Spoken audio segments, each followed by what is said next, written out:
So, welcome to a little bonus for Trails to Azure, which we are not playing right now because I'm in Trails of Cold Steel 2, and after the finale chapter is ended, there is a bonus chapter, I guess you could call it, that basically feels like an extension to Trails to Azure. That's what I want to show off. Now, it is not entirely possible to avoid spoilers for Trails of Cold Steel and Trails of Cold Steel 2 with this. So if you are absolutely averse to them, come back to another project or perhaps next episode when we start the actual dungeon this is about, and just avoid the entire story arc if you really care about watching me do that.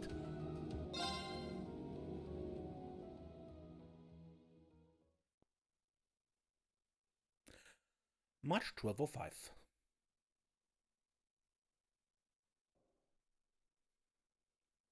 Divertisment. The occupation.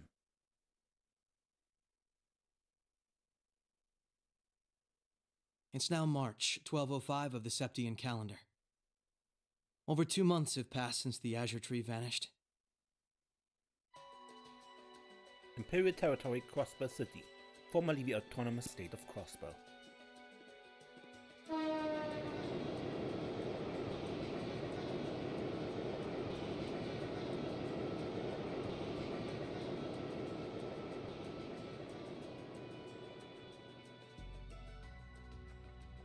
So much happened during those months.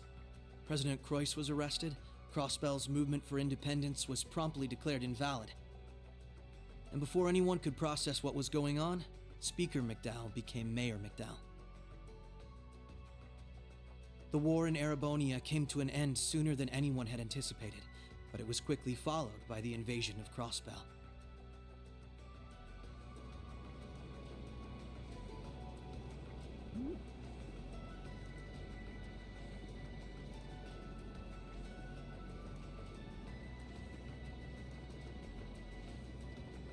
Geofront Fortress, which once served as the only physical link between the two nations, was no more. But that proved to be little more than a temporary setback for the Imperial Army, who acted by flying hundreds of tanks over the state from a vast airship. In no time at all, Crossbell was occupied.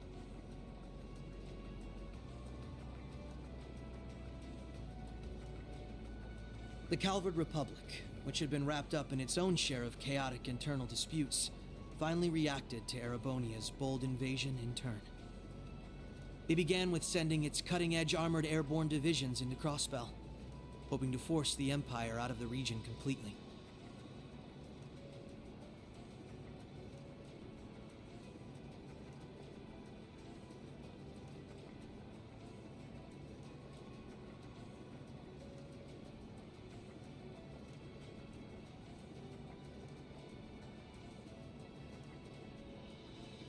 But every attempt they made resulted in failure, as they were repelled effortlessly by one soldat after another.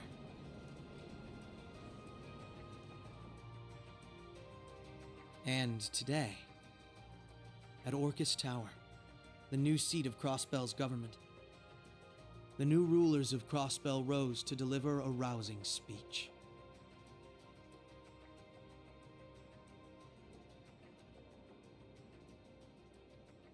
Seat of Government, Orcus Tower.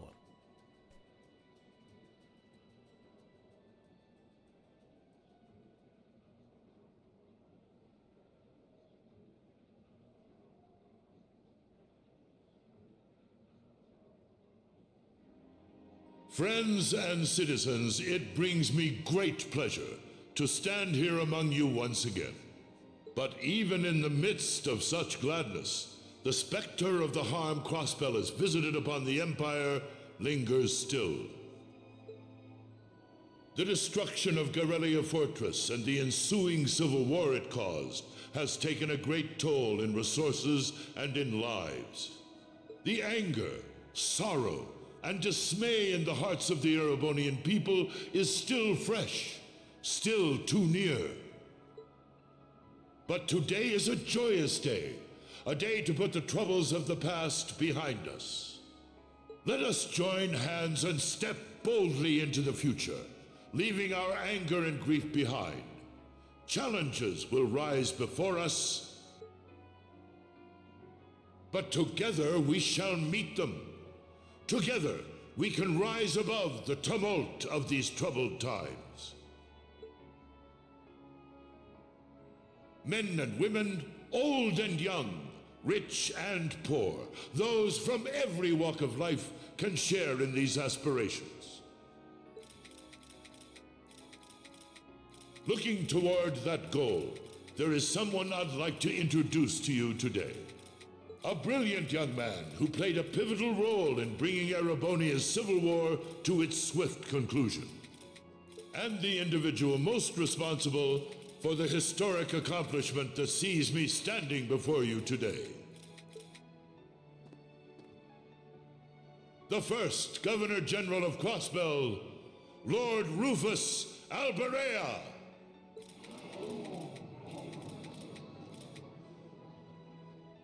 Greetings, friends. It truly lifts my spirits to be here among you. I'm honored to have been entrusted with the profound responsibility of acting as Crossbell's first Governor General. As I'm sure you're all aware, the division between the nobility and the common people is a long-standing part of Erebonian life. Personally, I stand in support of our class system, but I fully expect that one day it will fade away. After all, if each citizen of the Empire conducts themselves with the courage, dignity, and grace expected of a noble, then what difference would remain between myself and any of you? As I hope for that day, allow me to speak not only as your Governor General, but as an individual when I say, in the name of His Imperial Majesty, Emperor Eugent III, I hereby proclaim the annexation of Crossbell into the Erebonian Empire. May the goddess above stand witness, and may she forever bless Erebonia and Crossbell with the light of prosperity.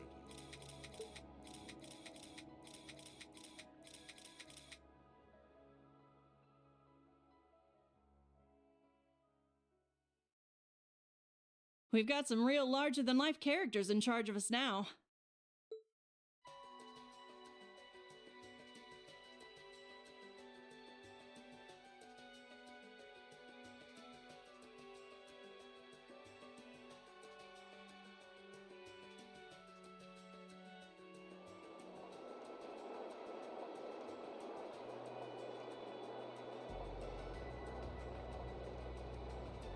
Gracelyn.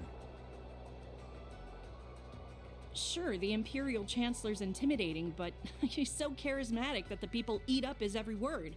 They love the guy. I can see why he's the bee's knees over in Heimdall.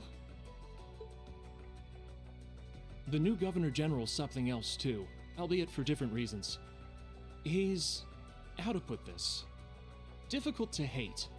Like, he'd tell you to do something, and the next thing you know, you'd find yourself doing it just to see him crack a smile.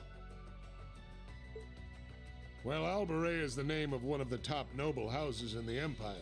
Top 2, even. No surprise that the heir of such an affluent family would be popular. But it feels like there's more to him than that. That's what gets me, though. Those two were on completely opposite sides during the war. So why are they both so buddy-buddy now? Very oddly sudden, in my opinion. You're telling me. By the sounds of things, Erebonians can't make heads or tails of what's going on with it either. But you know how it is. There's so many rumors springing up thanks to the war, it's hard to tell truth from fiction. Yeah, I've even heard about a 1,000-arch tall castle appearing in the capital. I mean, that's gotta be made up, right? There's no way something like that's real. You've got a real short memory if you think that's bull. The Azure Tree wasn't that long ago, you know. Point taken.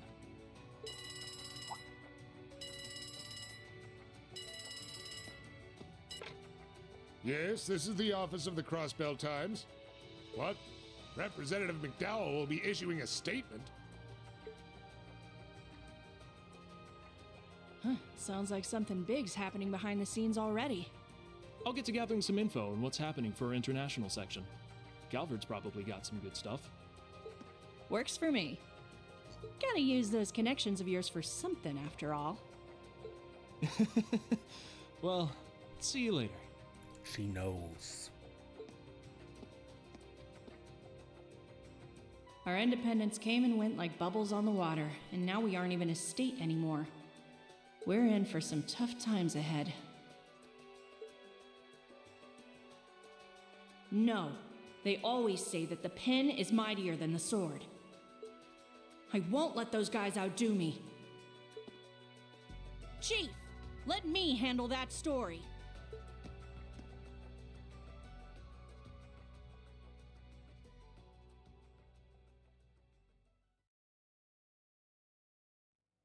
That's all we of Heiue can do for you, I'm afraid.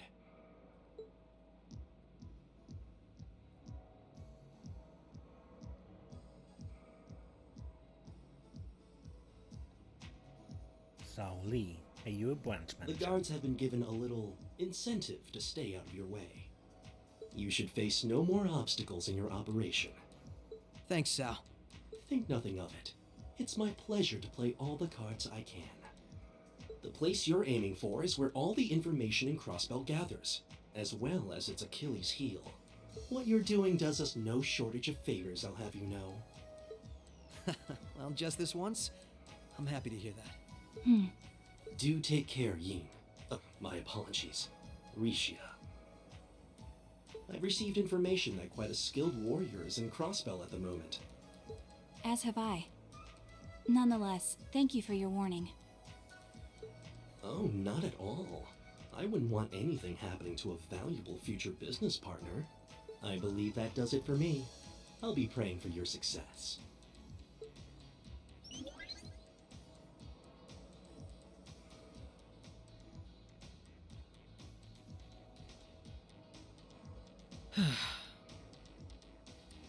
He's being awfully cooperative, isn't he?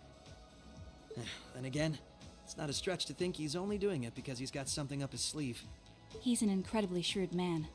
Most likely, he's happy to do whatever will shine the most favorable light on him once Crossbell's occupation period is over. True enough. He wouldn't want to screw up his chance to potentially play mediator between Crossbell and the Republic. I get the feeling he'd get along great with Lecter. He's our ally for now, but there's no guarantee how long that'll last. Exactly. It's in our best interest to remain wary of him. Still, if working with him helps protect those I care about most, then I'll gladly do so. Likewise.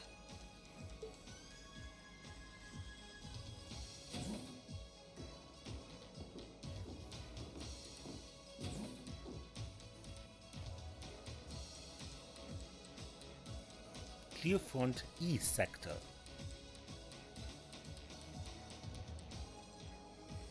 Lloyd Bannings.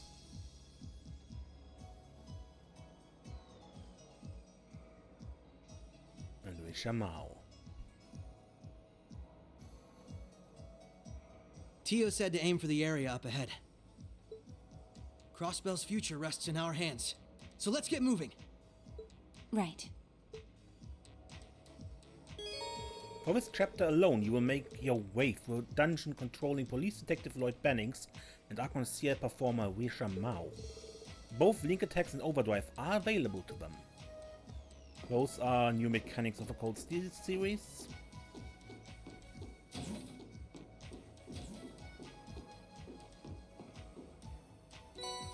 Crossbell Times Special Edition. Oh, it's the Crossbell Times. What's something like this even doing here? You think one of the maintenance staff left it? I can't think of any other reason it would be here. It's the issue published just after the occupation, too. I doubt anyone would miss it if we took it. So, let's read the Crossbell Times to end the episode. Crossbell News Service. Special issue. Crossbell's autonomy is no more.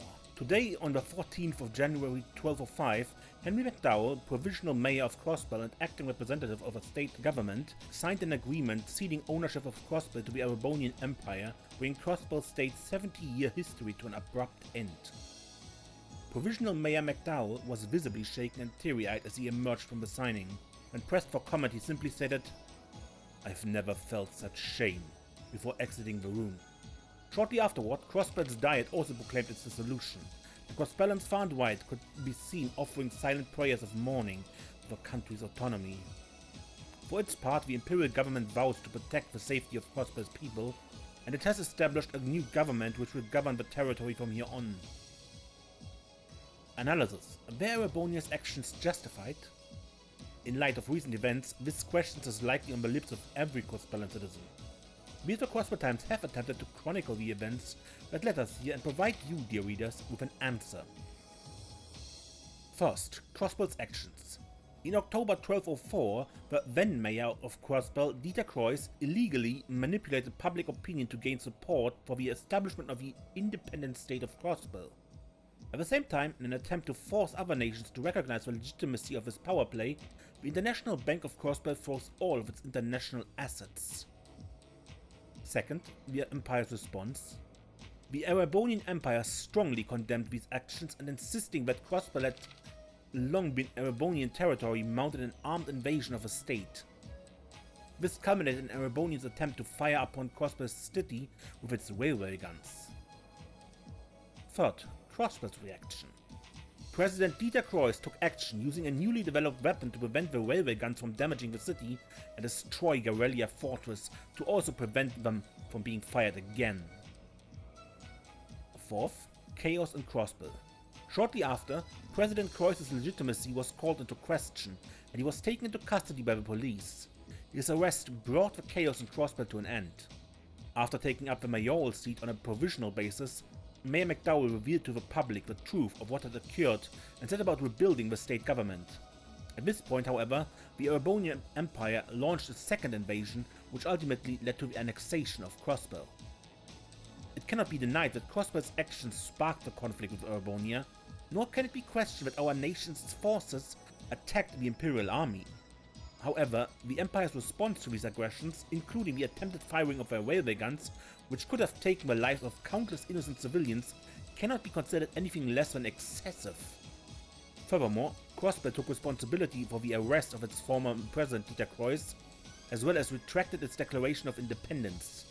While we freely admit our nation's wrongdoings, it is very hard to argue that the Erebonian Empire's invasion, occupation, annexation of our nation was at all justified. Doubly so in light of a nation's attempt to put things right. The Erebonian Empire continues to insist that Crossbell was its territory from the beginning and that the occupation was merely to protect us from the Republic of Calvert. However, given the way things have unfolded, that explanation rings hollow to many Crossbellans. Just who owns Crossbell, and how should it be run? These are questions we will have to ask ourselves anew in the days to come. Tensions remain at Tangram Gate. Ever since the Republic of Calvert declared Crossbell's annexation by Erebonia invalid, Tangram Gate, situated on our eastern border, has been a hotbed of violence and political unrest.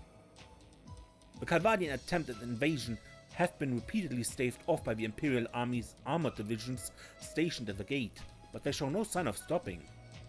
These large-scale battles have filled the hearts of the Crossbellan people with fear, but spokesmen of the Imperial Army have urged people to remain calm. The army vows to deploy its most powerful weapon, the Ashen Knight, alongside its Panzer soldiers in order to bring a conflict to a swift and decisive end. Letter from the editor, under this wintry sky. On this icy January day, we have become citizens of the Imperial territory of Crossbell. It's not a change that's come about uncontested, and it's one that's sure to cause arguments for years to come. How could it not? Our new government will change life as we knew it significantly. While our nation may have lost its autonomy, as people we are unchanged. We are still people with free will. People who think and feel for themselves. People who can envision what we want our future to be. No matter where the seat of power lies and who sits upon it, this is still our home. We will keep thinking, keep feeling, and keep dreaming for a better future, regardless of what lies in store for us. Good, but I think I make an end to this initial episode with all the cutscenes done. And we explore the Crossbell, the Geofront E sector next time.